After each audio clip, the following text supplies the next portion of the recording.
Richard, hey, good evening. How are you doing? How is the video and audio? Please let me know. You're the first, as usual. By the way, is this a new time, 9 p.m., better for you, Richard, or I will ask the rest of the people later? Both good, excellent. Thank you very much.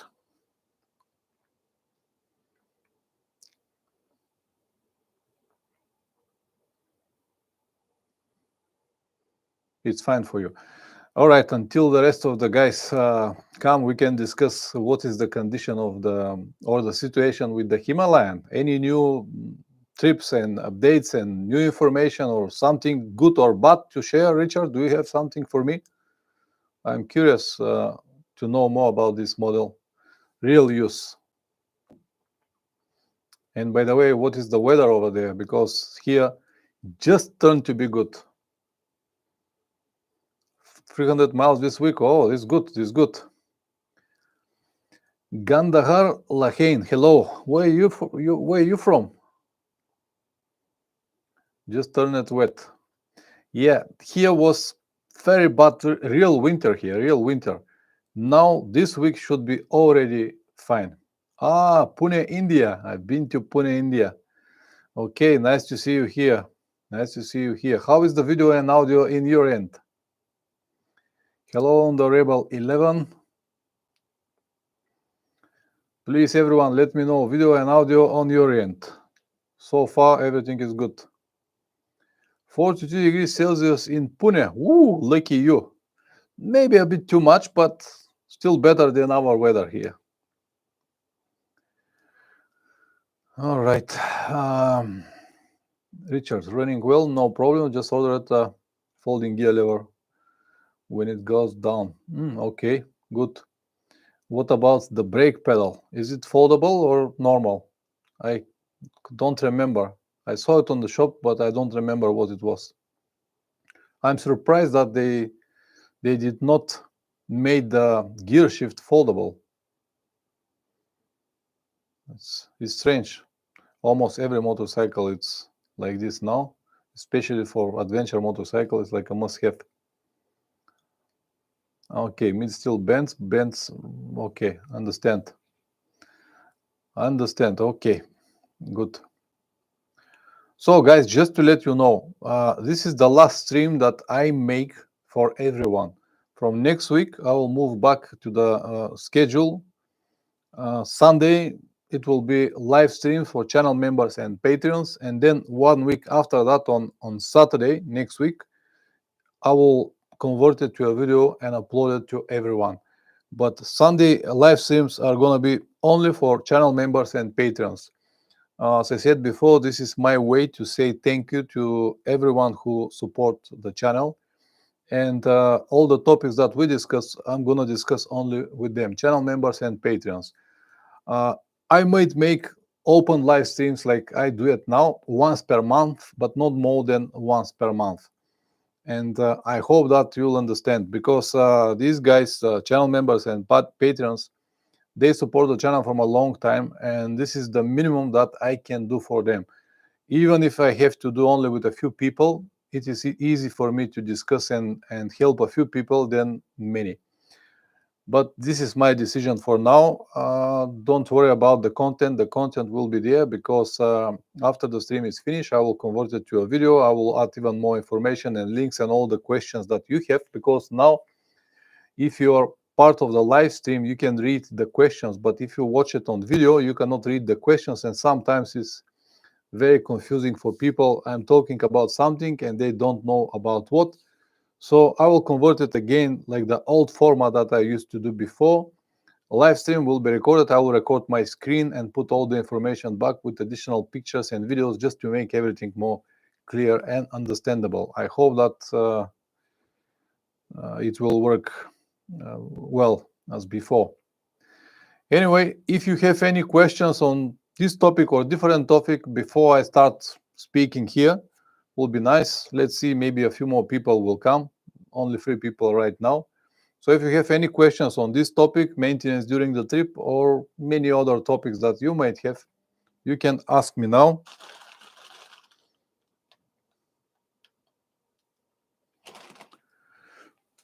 All right. So we have 4 people at the moment. I hope that more people will come. I have a few things to share here, not so many, and then we're gonna move to questions again. Will you be changing your helmet soon? No, because I bought a new helmet a month ago, the same like the old one, Sierra O'Neill, O'Neill Sierra 2, exactly the same like my old helmet, and I'm not gonna change it anytime soon, at least maybe 1 year. And the reason of that is not because I'm so glad or so pleased with this helmet, no, because it is helmet that works well and it's very affordable. It costs around 200 euros, and it lasted, in my situation, it lasted almost 2 years, 2 long trips, one to Magadan and one to South America. And yeah, it's a noisy helmet. It's not a really great quality, but it survived 2 years, really long trips, altogether like 70, 80,000 kilometers. And that's why I ordered another one, and I will have it for at least 1 year. Gandhar Lahain, can you tell us about your career before biking? uh, Nothing really interesting to explain about it. There is no before biking because I started riding when I was 14 years old, 1-4. So I always have a motorcycle and always had a motorcycle and always rode motorcycles. So there is nothing before biking. I have many different businesses, my personal businesses. I never work for anyone, and maybe in some other conversations we can discuss more about it. Any dangerous situations during bike trips? Yes, I have some. I even have some of this on the videos. One of them was in India, by the way, in Ladakh, but nothing so significant or so serious to worry about. I have, of course, I have some moments that were risky and maybe strange and maybe I don't know how to describe them. But in common, everything is great. All right, so almost 9 minutes are gone. I think I'm gonna start now. Did you ever get into a fight on a trip? No, never ever on a trip. Never ever.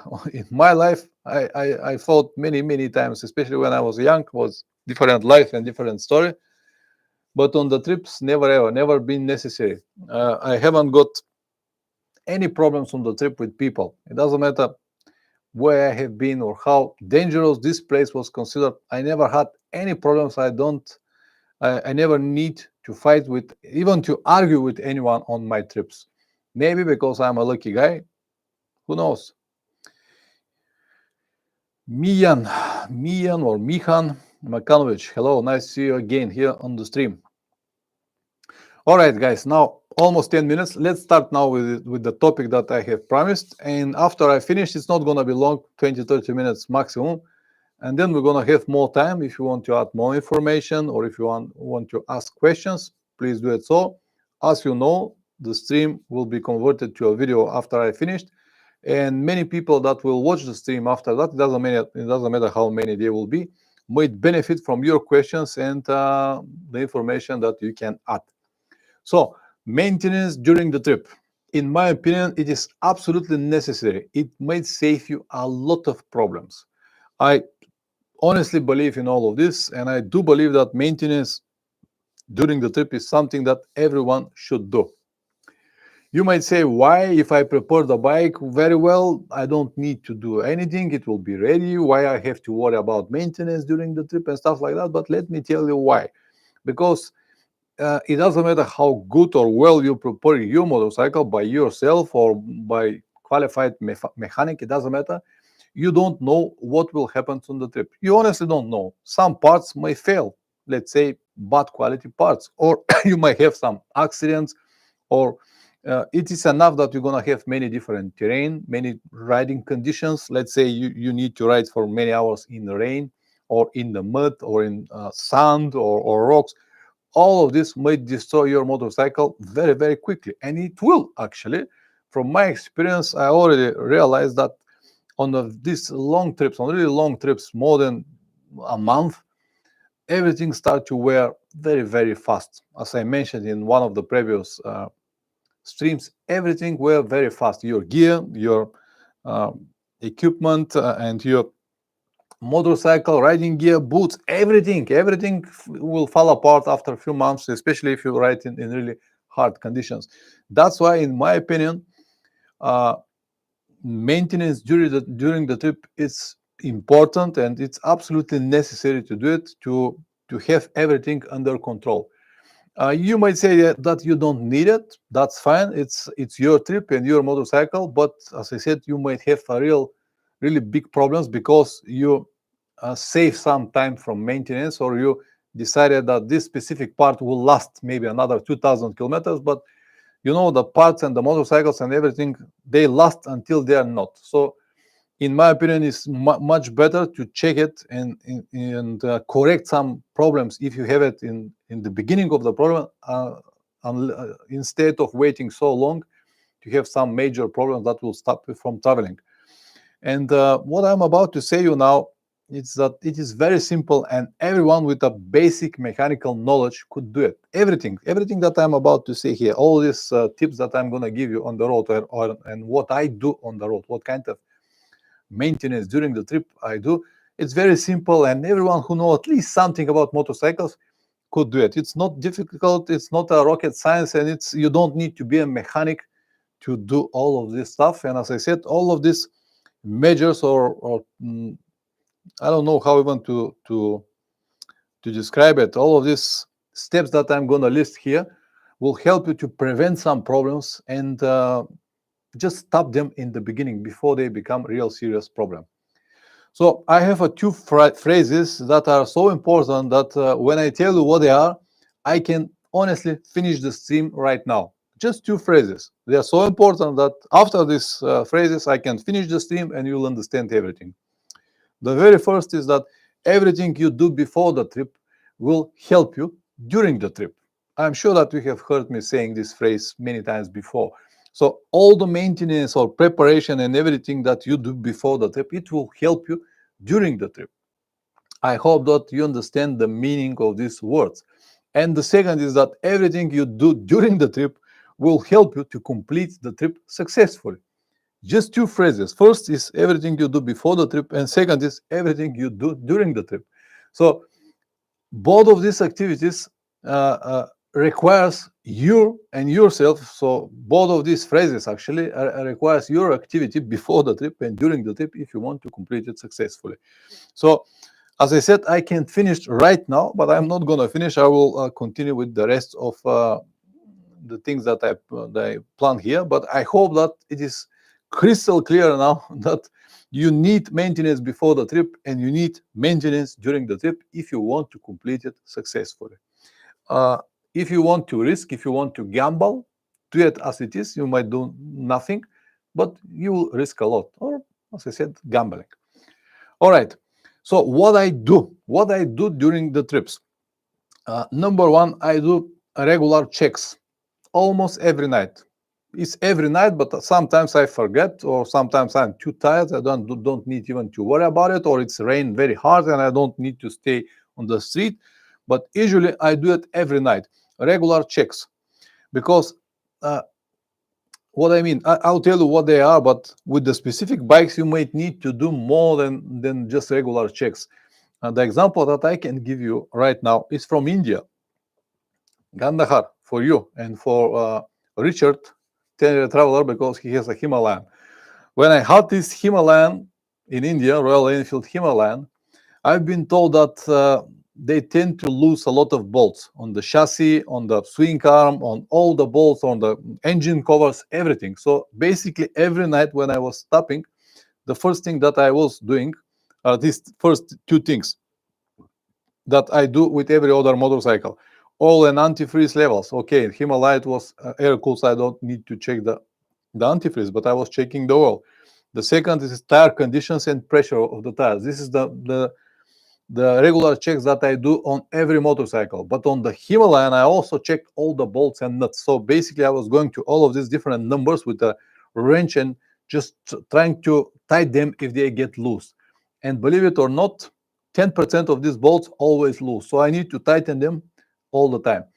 I hope that with the new Himalayan, especially for Richard, 10 traveler, the things are not the same. But with the old model, the build quality was not so good, and it is what it is. I really need to tighten a lot of bolts.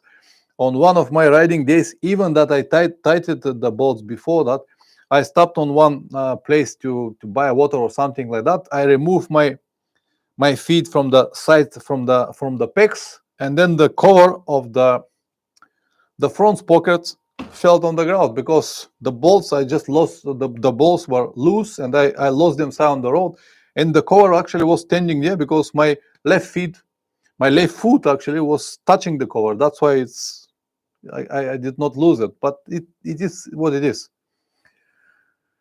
So Tenerife overall, no worries so far. I hope that it will stay like that. So the first regular checks that I set are oil and antifreeze levels, tires conditions, and pressures. It takes no more than 5 minutes to do all of this. So basically, when I stop the motorcycle, I can lower myself a little bit, check the oil level and the antifreeze. Especially on my Tenere, is very easy because the extension of the antifreeze is on the left side. I can see it, and I have a mirror to see the oil. Moto Wanderlust, Loctite fixed duct. Yes, Loctite fixed this problem, and even so, I will advise to check it if necessary, because some of the bolts cannot be used with Loctite, and also it was not my motorcycle. I cannot go and glue all of the bolts of the motorcycle. That is not mine. It is true that Loctite fixes a lot of problems, but not necessary always. Better is just to check it.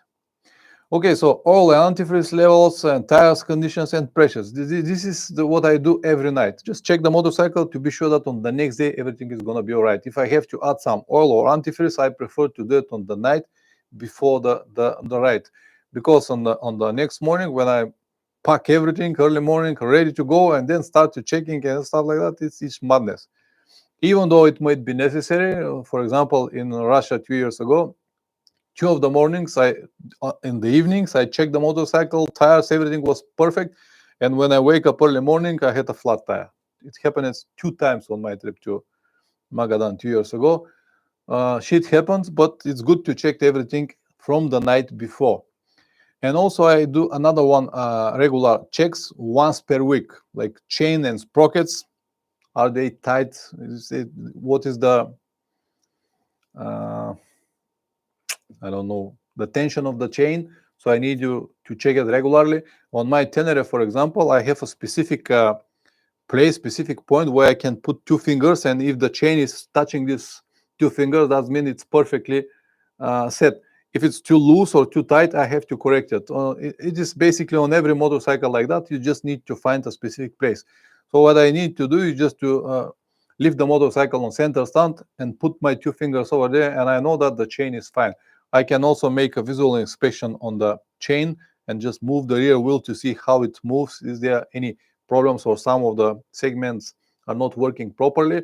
Also, I can make a visual inspection on the front sprocket, rear sprocket for missing tooths or something like that. Just a visual inspection once per week. I also check wheel bearings and central column bearings. Central column bearings you can feel really easy if you leave the motorcycle on the center stand, especially if you have someone to help you to press the rear side of the motorcycle. If not, you can just lift it with one hand and then move the front wheel without any force on it. So if it's on the ground, you cannot feel it, but when it's lifted from the ground and move it from left to right, you can feel if there is any sticking moments in your wheel bearings, in actually the central column bearings. You can feel it also if you press the front brake and compress the suspension like that. You can hear some clicks or knocks when you move it. Rebel, do you check the clutch set or do you take a spare with you? I'll come to this a little bit later. So this is what I do with wheel bearings and central column bearings. Clutch cable and the rest of the moving parts I also checked once per week.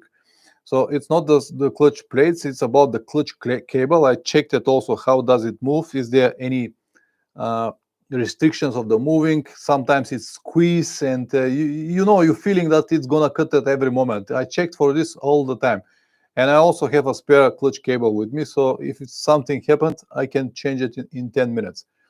I also check the forks for leaks. For forks, it's good to check for leaks because at the beginning they start very slowly, and when you have a small leak, you can fix it. In most of the situations, you can fix it by a simple tool that is named seal mate. It's actually a plastic tool that you can insert between the metal part of the top part of the fork and the shiny part of the fork. Just insert it between the fork and the dust and oil seals, and you can remove some dust from it and actually save future problems. You can do it a number of times until finally the dust and the oil seals are completely worn out and you have to change it. But this helps a lot. If you don't do it, the fork will continue leaks, and if it's on the side of your brakes, if you have on the both sides brakes, it might be very dangerous. So it's something that it's worth to check time to time, especially if you ride in very hot terrains, especially if you ride in mud, in the rain or in dust, because when you don't have neoprene socks that the same as I have on my Tenere, all of this mud stick to the shiny part of the forks, and when you leave it over there and the next day, for example, it's very dry, it's get dry on it, it's became like a concrete, and when the forks start moving ups and down, this concrete, this mud that is already so hard, actually destroying the oil and the dust seals, and that's why they start leaks.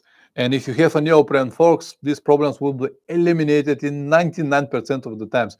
Since I have the forks, the neoprene socks, I haven't got any problems with the forks. Before that, every year I needed to change the dust seal. So this is something that you definitely need to do. But leaking forks, you can see during your regular checks while you're on the road. Brake pads, fronts and rear. This is, of course, very obvious.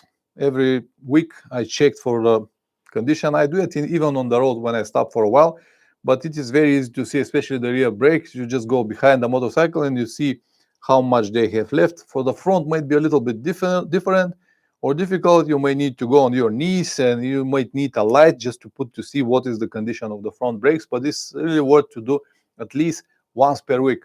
I also check once per week the air filter, the condition of the air filter, and if it's necessary, you have to change it. Of course, if I feel something while I ride, I will immediately stop and check it. I don't use air plugs. I ride without anything. So, and when you ride the same motorcycle for thousands of kilometers, you already know everything. So with my Tenere, for example, I know all the sounds and all the movements and all the vibrations. I know everything about it. And if I feel or hear something strange, I immediately will stop and check to see where it comes from. This might save you many problems in the future. That's why I never wear, as I said, air plugs or listen music, because if you have music or something like that, you don't really hear your engine, you don't really feel anything until it's too late. So this is my way of traveling and my way of understanding the things. I'm not saying that to listen music or to have air plugs is bad. No, it's not. But I prefer to be in contact with the engine and with the conditions, with the road, and with all sounds that might come on the road. This is me. It's not necessary to be like me. Okay, and of course, I do some necessary changes when the time comes. Not necessary, but if the trip is long, the time will come one way or another. For example, oil and filter changes, or oil filter, I mean. Usually, I do it every 5,000 kilometers on my Tenere.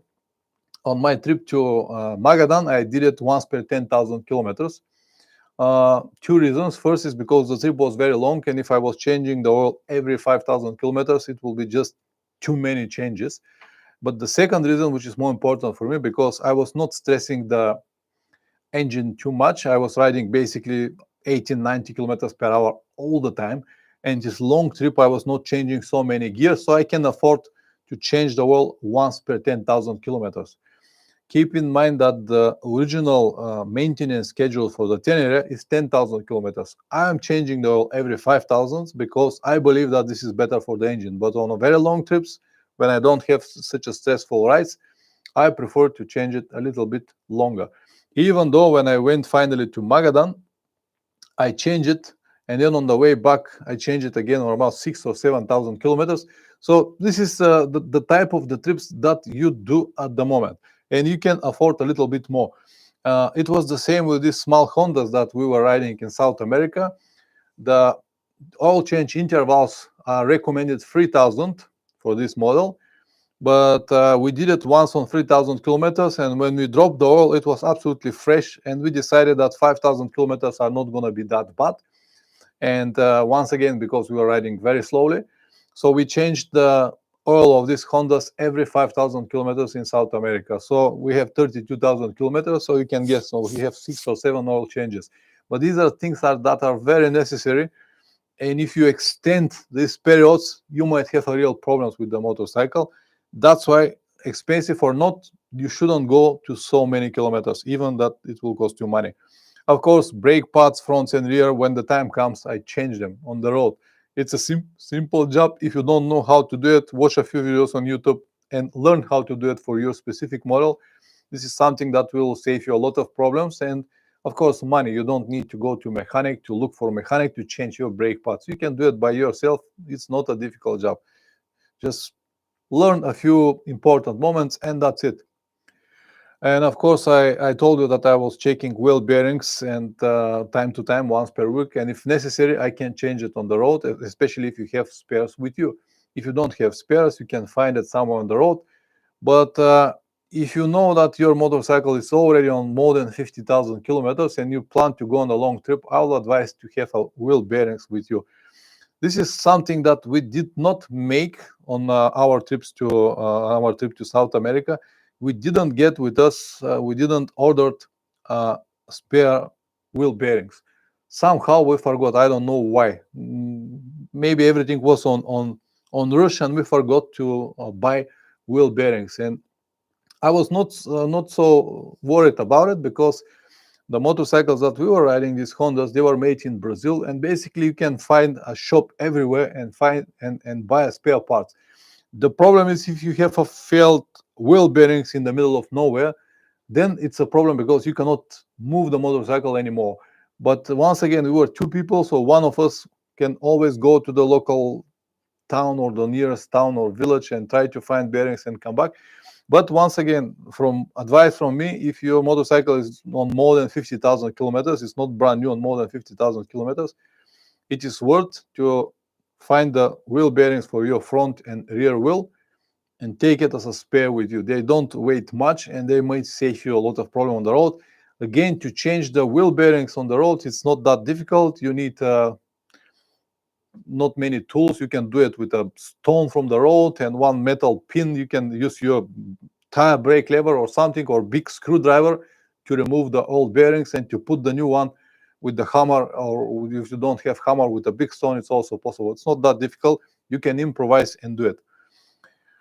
And of course, chains and sprockets when the time comes. I also change it during the trip because when the chain finish, you cannot finish riding. You cannot continue riding. That's it.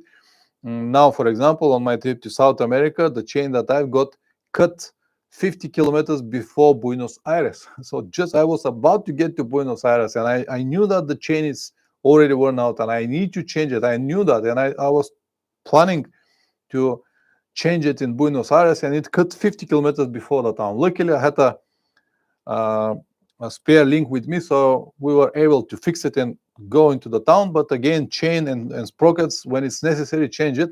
Advice from me, always take at least one spare front sprocket if you have a really long trip.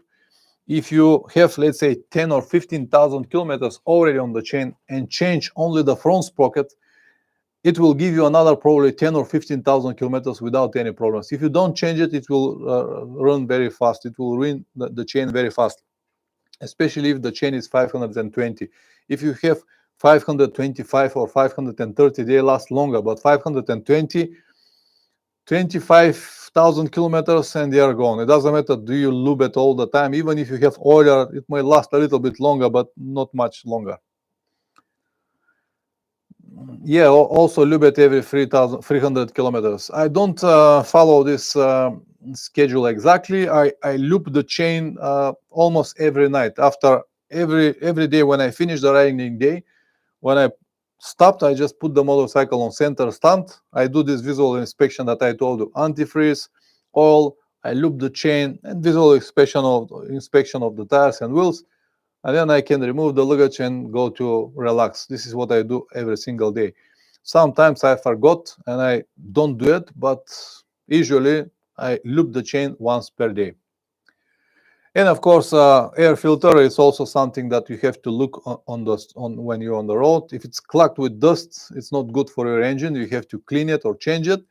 Luckily, on my motorcycle, I have a K&N filter that is washable. So when it's necessary, I can remove it, wash it, lube it, and put it back again. In hot day, it dries for 30 minutes, and I'm ready to continue traveling. This is my, of course, my opinion. I prefer to have K&N filter. Now on my motorcycle, I even have another one, pre-filter from foam. So I do believe that this is much better for me and my type of trips. Some people prefer to have a normal paper filter, but again, depends on you. So this is basically what I do during the trips, guys. And as you can see, it's nothing so special, does not require specific mechanic or some specific skills. No, nothing at all. These are simple things that you can learn how to do it, and they can save you a lot of problems and will definitely help you to complete the trip successfully. And now, if you have any questions on this topic or any other topic, or if you want to add some information on the things that we discuss, feel free to do it. Ghost Rider, 2 questions. Is it worth to change the rim on my 10R so I can put tubeless tires on it?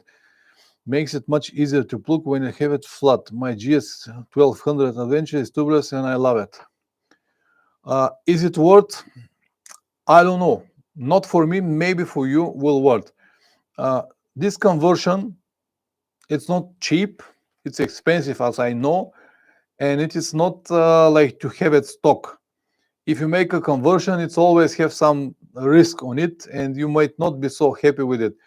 I can always fix a flat tire if I have a spare tube with me or patches, but not always you can fix damaged wheel if you have tubeless wheels. In any case, you will need to have a spare tubes with you, just in the case you damage the rim of your tubeless tires. I don't know, it does not work for me, but might be a great option for you. You have to decide it. Tenant Traveler, the absolute minimum checks daily are powder, petrol, oil, water, damaged electric rubber. I'll agree. Yeah, it's a good obvious. It's a good shortening of everything. Powder, petrol, oil, water, damaged electric rubber. Good points. Rebel, do you have tire recommendations for touring? Depends on the trip that you plan to do. If you plan to stay only on the asphalt, will be one type of tire. If you plan to have some kind of dirt roads, off-road, gravel roads, it will be a different type of tire. So depends on the trip, Rebel. If you are a little bit more specific, maybe I will recommend something. Road only, highways mostly. Then you can go to any normal street tire that you can find. They will all last. Specific recommendation for road tires only, I cannot tell you because I don't ride road tires on my motorcycles. I always prefer to have dual sport tires that will allow me to ride on the road, but also to have some dirt roads on it. Do you carry a spare clutch? Fireman Peter 2. Yes, on many of my trips, I had a spare clutch plates with me, only the clutch plates and the gasket. This is absolutely necessary if you go on a long trips. Even if you have a lot of life still left on your original clutch, you might burn it in specific situations, especially if you plan serious off-road or technical tracks. Then it's worth to have a spare clutch plates with you. They are not that heavy and they might save you the day and the whole trip, actually. Ghost Rider, thank you. Question 2. How much do you turn the button on your boots to tighten it? I don't like the maximum tight. Again, depends on you. If you mean the Revit, what was the name of the boots? Expedition H2O. If you mean the ball system, I never tied it to the end, because if you tie it to the end, you actually press your leg and the veins, and later in the evening when you remove it, you'll have a mark and you're not going to feel so well. It will be painful on some stage, but I tied them enough to hold my ankles tight. So how much exactly? Hard to say. Tell a traveler, take the owner's manual with you, either paper or on the phone. It has all the info and other mechanical needs. Yes, it's a good advice. I forgot to tell you this.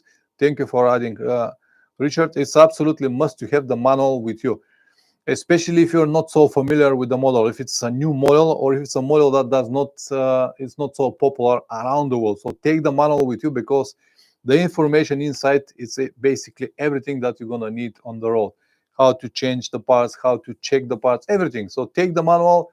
Of course, you don't need to take the paper copy because it's big, but a PDF file on your telephone, it's fantastic, and you can use this information if you need it. Good point. Thank you very much for adding, Richard.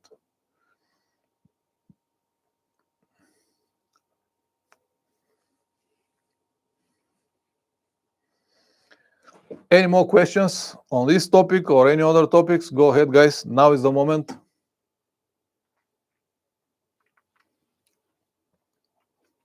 I can see that we have 14 people. So once again, to explain to each and every one of you, from next week, the live streams are going to be again only for channel members and Patreons. I will do it on Sunday for channel members and Patreons. Then I'm going to record, of course, my screen and everything that we discuss, include the questions and answers and everything. And I'm going to make it to a video, include some links, pictures, and more information that is useful to you. And we'll upload it on the same channel, but 1 week later on Saturday. So the live streams will be on Sunday for channel members and Patreons. And then 6 days later, I will upload it on Saturday for everyone who want to watch them online. Free for everyone, but already pre-recorded, if you understand what I mean. I do this because I want to say a huge thank you for all of my channel members and Patreons that are supporting the channel and myself for many years. So if you want to be part of these streams and you have some questions, or if you want to add information about it, you can always become a channel member or Patreon. It's not that expensive. Of course, I understand if you cannot do it, it's not a problem at all. But if you became a channel member, you can be part of these streams. And when the people are just a few, 3, 4, 5 people or 10 people, it is easy for me to answer the questions and to give more information to specific topics. I hope that you understand. But I can do it maybe once per month, free for everyone. But usually will be Sunday channel members and Patreons only. Rebal, can you jump start the bike if the battery is dead? Of course, you can jump start the motorcycle, unless you don't have some very brand new motorcycles like Ducati or BMW. It might be a problem to jump start them. With anything else, especially old models, you can jump them all the time. It's not a problem. Jump start or just push them to start. It's all right. You can do it. With the new models, I cannot say. With my Tenere, it's not a problem. But with BMW new models, I don't know. They might have some restrictions, because now with the cars, it's like that. If the battery died on your car, you cannot jump start it.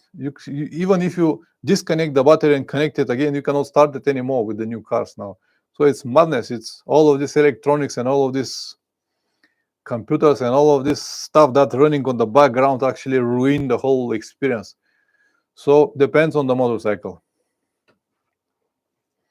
I used to have even a jump cables on my old Tenere connected directly to the battery. So in the case I drop the battery, I can just plug it to another motorcycle or car and jump start it immediately. I don't have it on my new Tenere, but it's not a new anymore, and I might do it now just to have it in the case I need it. Moto Wanderlust, what's your opinion about the bikes with drive shafts for adventure traveling? Drive shafts are something that is very convenient, and this is the reason why so many people love them on the adventure trips even, or long trips. But with the convenience all the benefits are finished. That's it. It's convenient. You don't need to loop the chain all the time, and this is what sold people to this type of things, drive shafts.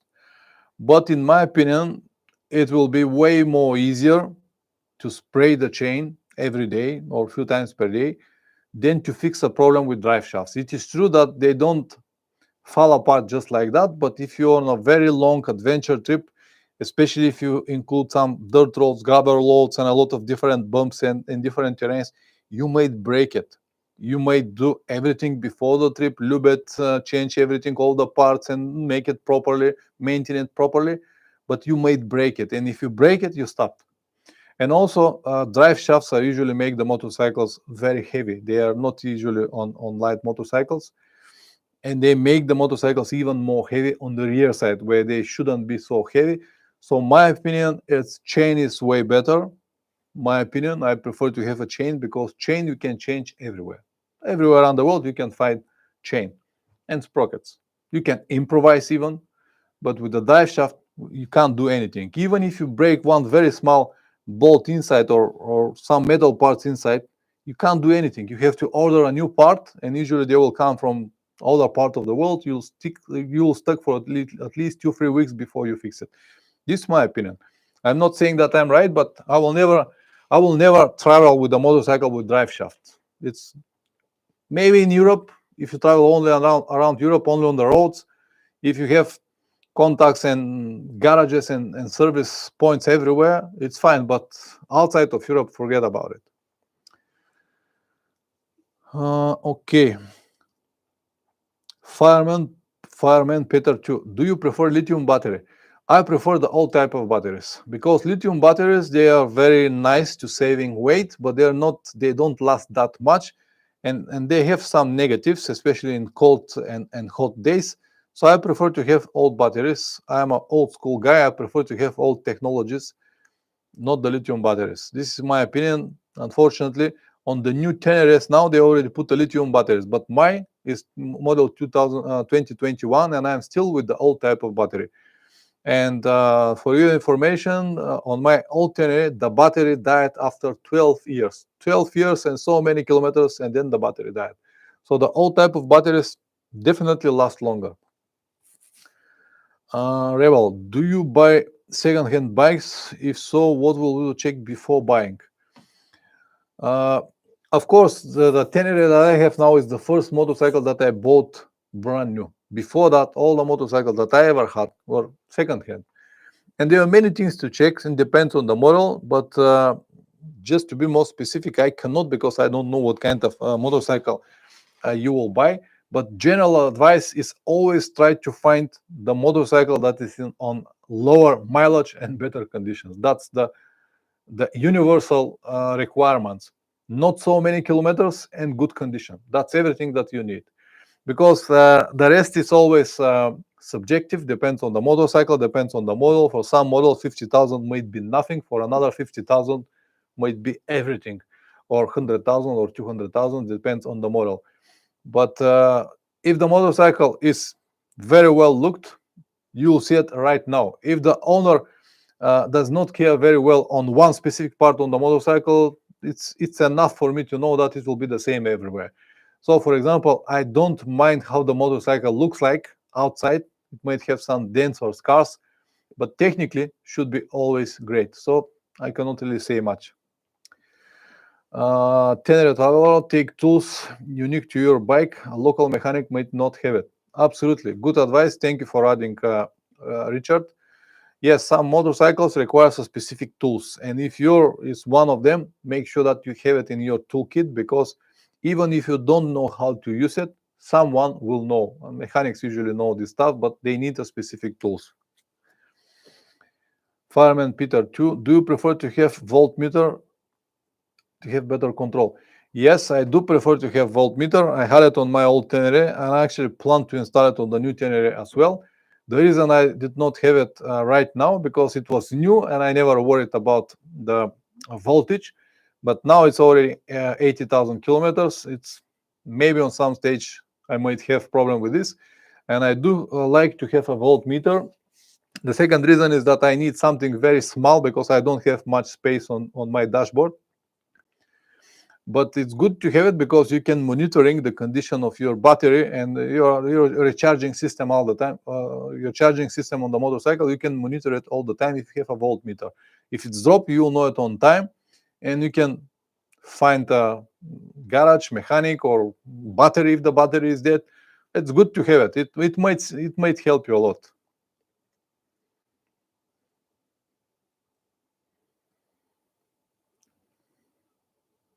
Hey, Spin, good evening. You came late, but don't worry about it. After the video is finished, I'll convert it. After the stream is finished, I'll convert it to a video and you can watch it on the channel. All right, guys, any more questions? I'm going to give you 10 more minutes and then I'm going to end the stream. Any more questions or information? Outriding, good. This is the most important, to go and write. You can watch videos or live streams anytime, but you won't be able to write all the time. So every possible free moment, use it, especially if you have a good weather. Fireman Peter, do you ever lower the tire pressure? Yes, I did it many times, especially on sand. It is necessary to lower it. I don't lower it on gravel roads or rocky terrains. I don't do it unless it's absolutely necessary.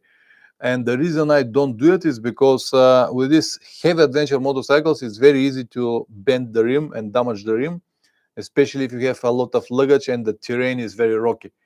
And but on sand or in very muddy conditions, it might be necessary. Now on my trip to South America, it was necessary twice to lower the pressure. It was very muddy and very slippery conditions in Trans-Amazonica. So we needed even to lower the pressure. But this is not something that I do all the time. Only in very deep sand and mud, if necessary. Because of the reasons that I told you. You can easily bend the rim and damage the rim.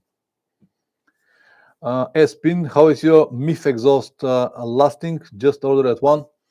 So far, I don't know how many kilometers I've got, like 50, 60,000 kilometers on it. So far, so good. No problems whatsoever. It gets just a little bit rust on the pipes here and there, small dots, but I clean it easily with the, not with the grinder, but with the sandpaper or something like that.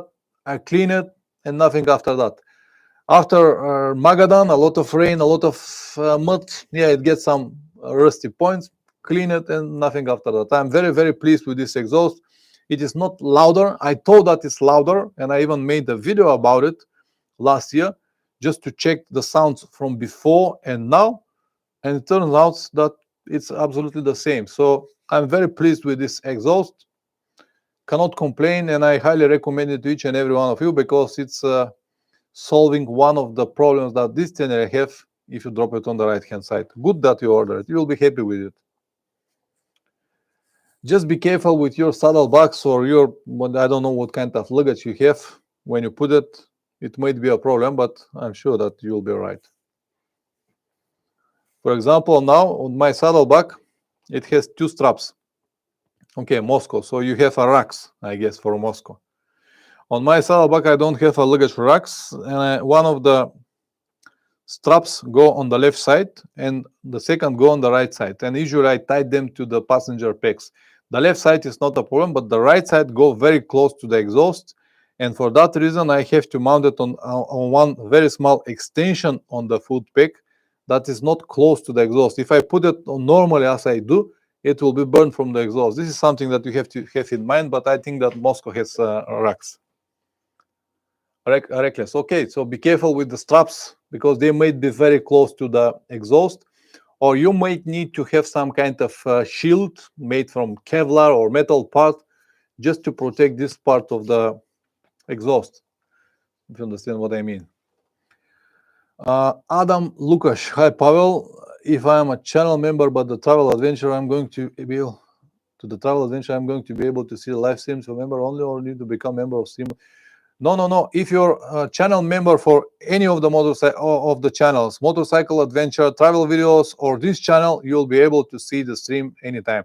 I usually, after the stream is live, I send a link to each one of the channels to channel members and patrons, so they can join the link. So if you're a member to one of the channels, it's enough. You don't need to be a member to all of them. Espin, I got Knoblin too. Okay. Okay, fair enough.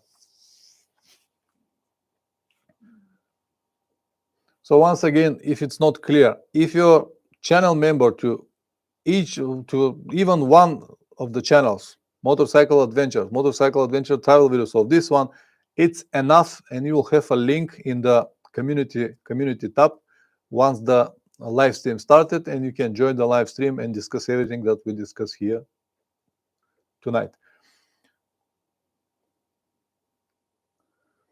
No problems. Fireman Peter, how much did you lower the tire pressure in mud conditions? Usually I keep my tire pressures 2 or 2.2, 2.3 on the rear, depends on the motorcycle, but this is what I usually do. In the sand or mud conditions, I will do it 1.23, not lower than that. Lower than that, you can spin the wheel and cut the valve, so don't do it lower than that. 1.2, 1.5 should work much better, especially in the mud and sand. And especially in slippery mud. If it's a really deep mud, you don't really need to lower the pressure if it's like this. But if it's hard terrain with slippery mud on it, in one of the situation in Trans-Amazonica, it was a very hard compound compressed from the trucks, and when it's not raining, it was like a concrete, so solid. But when it starts raining, man, the top part of this solid ground melted immediately. It was wetted immediately from the rain, and it became so slippery. It became like ice. It was disaster. I dropped the motorcycle once, puzzle spin so many times, and almost dropped the bike a few times. But so we needed to lower the pressure. It was a little bit better, but it was very tricky moment for, I don't know, for about maybe 200-300 kilometers. Was very slippery. It was impossible. So basically, when I find some kind of level of the throttle, I was afraid to put more or less, because you immediately start spinning. It was very difficult to ride it, even though we have 100% off-road tires, Nobi tires. Even with these tires was very difficult, and it was necessary to lower the pressure a little bit to 1.2 or something like that, just to go through this section. But as soon we went to lift it again, because on the rocks it's very easy to damage the wheel. All right, guys, 5 more minutes. More questions, please.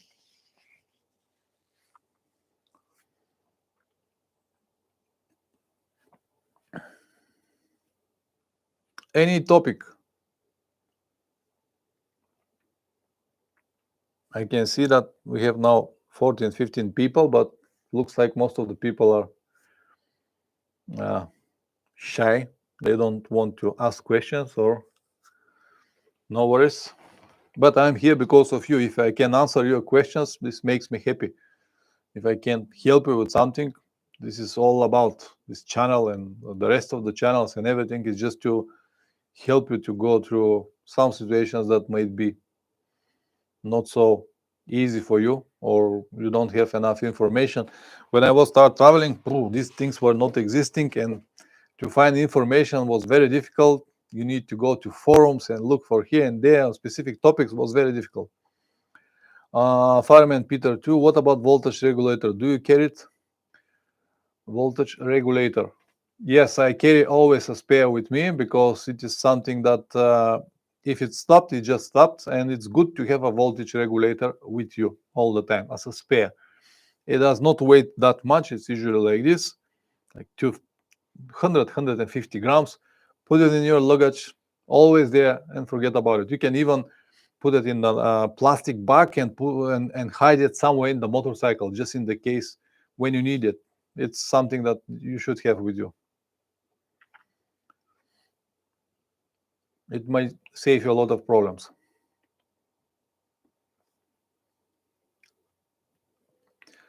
Rebel, any thoughts about the new KTM 390 Adventure?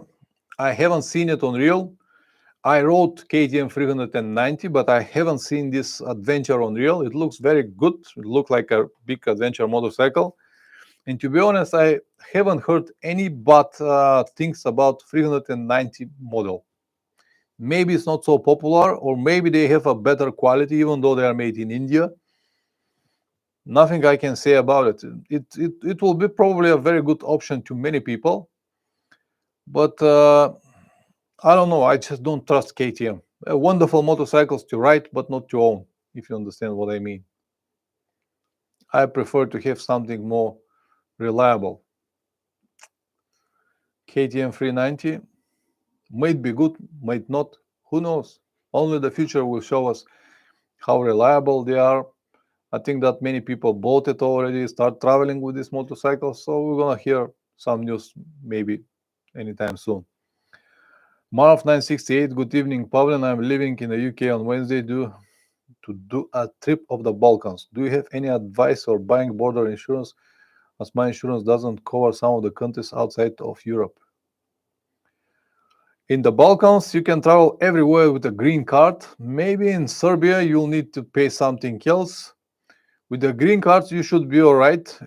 Green card does not work only, I think, in Serbia.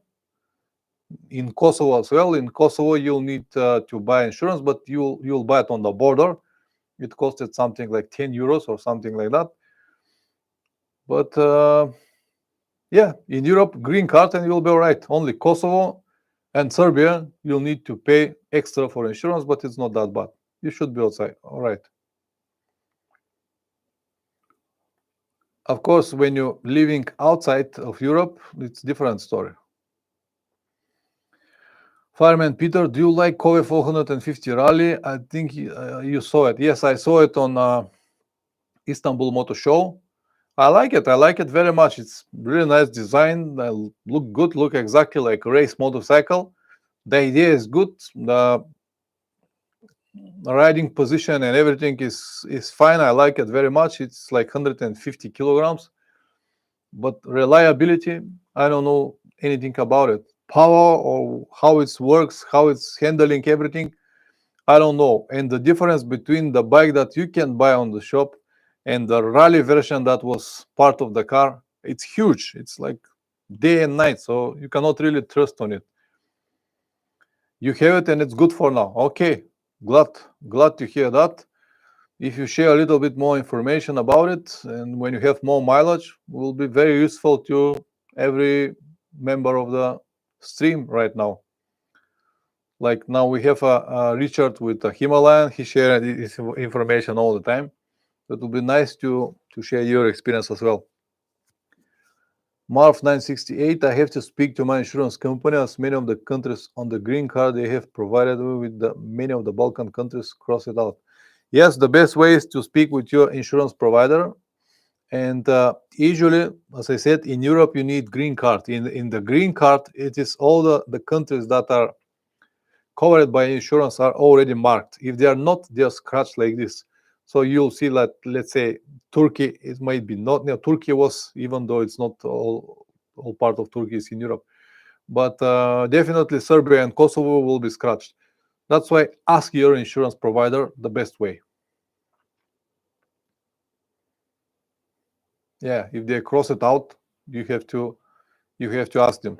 But if you're from UK, I think you are from UK, you might need to make another green card on the border, and you will probably make. This will be the situation with your local insurance. It's not gonna happen. All right, guys, 1 hour. I think that it is time to finish. Thank you very much to all of you for coming tonight. Thank you for adding information here, asking questions, and make the stream more interesting for everyone who is going to watch it after that. So next week, the stream will be only for channel members and patrons. If you want to become one, please do it so. There is 3 different channels, whatever you like, just become a member.